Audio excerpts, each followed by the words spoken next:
Sometimes a piece of music gets stuck in your head. It may only be a few lines of lyric or an opening riff,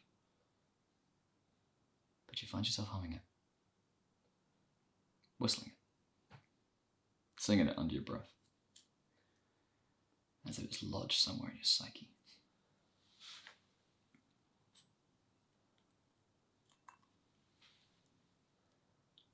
A guard greeted me at the rear of the building. A softer contrast to the tyranny displayed at the front gates of the prison. Following me in was a mother and Kitty in hand.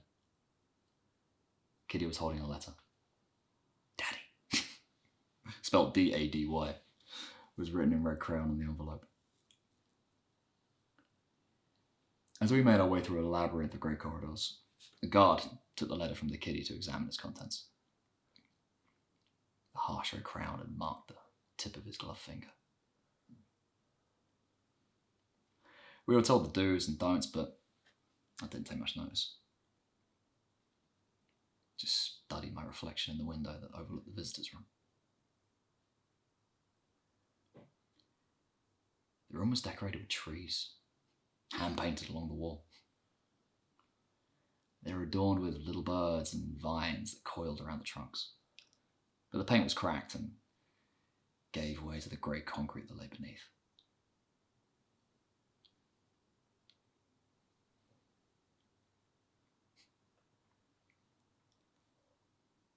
His eyes were the same,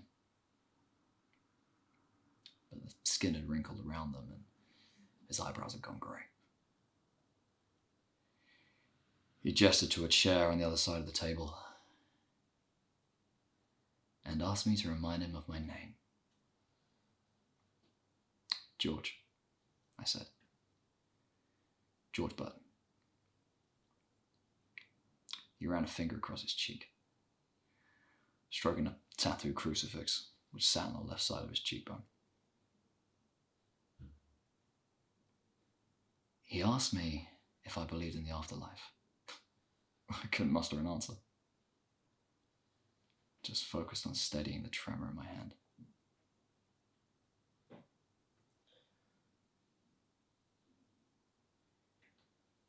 He said, the human race is the only animal that knows it's going to die. So, every creature in the animal kingdom live day to day without the fear of their own morality. Death may be a nasty fucker, but we mustn't be afraid. I asked him why he was telling me this,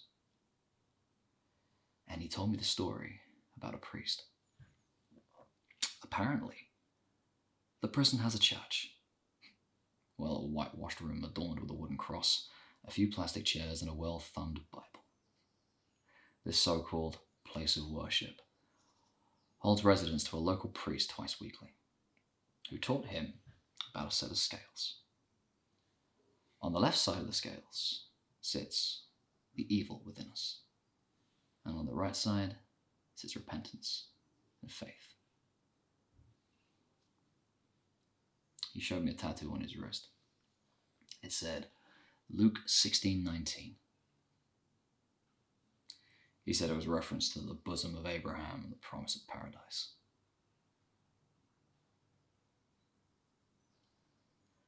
I said, you don't remember me, do you?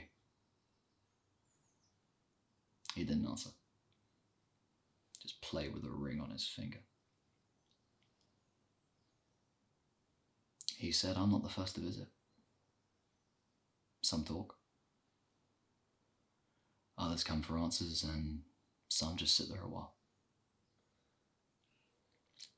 At this point, the kid had made his way towards our table. Mother unnoticed.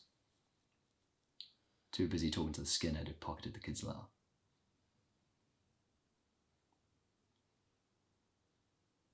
He smiled at the kid, showing a handful of missing teeth. He reached down and clicked his fingers like he was summoning a fucking dog. Leave him! I said. Kid ran back to his mother.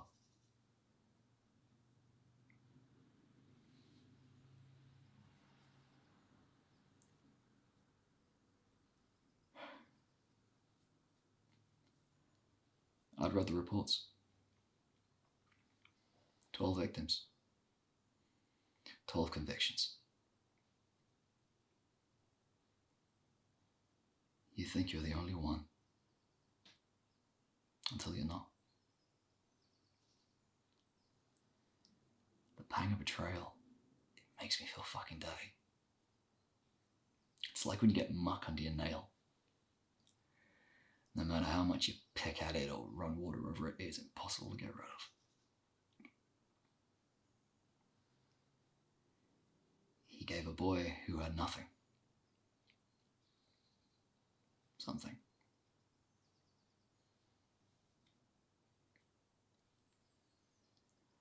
I was a product of the arse end of Thatcherism, dragged up by a backhand. He lived in a terrace. There was a pretty garden where the birds came to drink, and there was always a cloth on the dining table.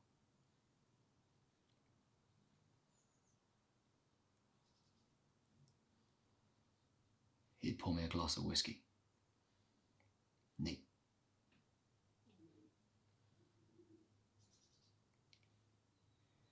And smile when I winced at the taste.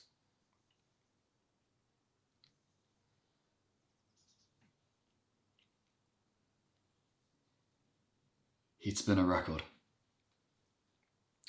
and unfasten the zipper on my jeans. I'd look out the window, stare at the flowers and listen to the birds. 100 meters of suburban garden was like a tropical forest to a boy who lived in a concrete flat.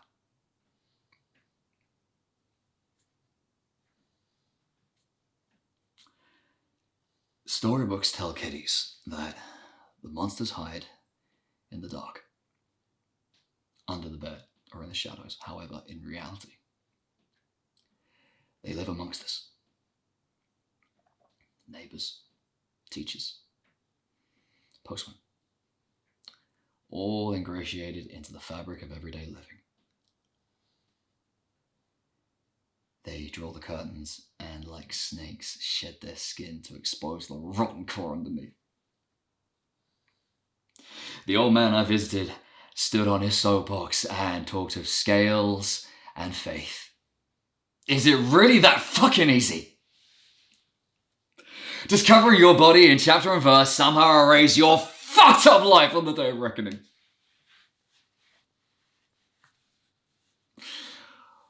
Or does the ink fail to penetrate deep enough?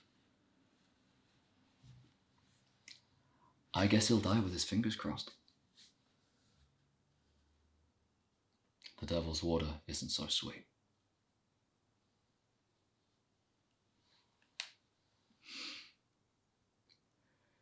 Whatever answers I'd come for, I knew I wouldn't get. As I rose from my chair, he asked if I would shake his hand. I wouldn't touch him.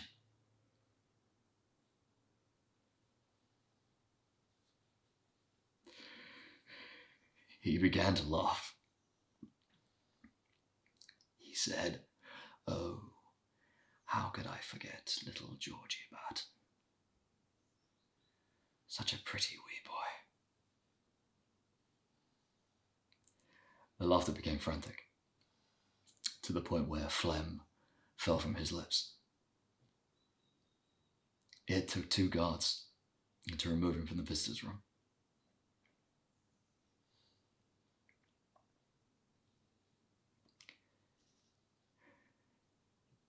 Like a piece of music stuck in your head.